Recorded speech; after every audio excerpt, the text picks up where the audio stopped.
अस्सलाम वालेकुम व्यूअर्स, उम्मीद करता हूँ आप सब दोस्त खैरियत से होंगे। तुसी देख रहे हो मेरा चैनल स्नैन एग्रीकल्चर व्लॉग। अज मैं थोड़े नवी वीडियो लैके हाजिर होया। वीडियो वेखण तो पहले मेरे चैनल में लाइक सबसक्राइब कर लो।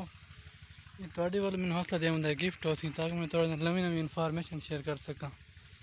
दोस्तों अज असी पहले गुआरा खाद सट्टी है मूंग तो उस बाद पानी ला रहे हैं।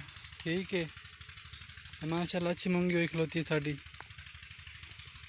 दोस्तों असी एक स्प्रे कर रहे हैं, ड्रिप कर रहे हैं पानी के जरिए, समझो वही तो दिखाने हैं किमें कर रहे हैं जड़ी बूटियों वास्ते।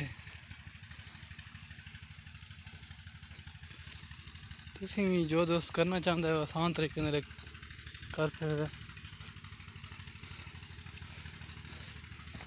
दोस्तों आउट स्प्रे ठीक है। और एक तरीका साडा 10 लीटर का कैन है भर के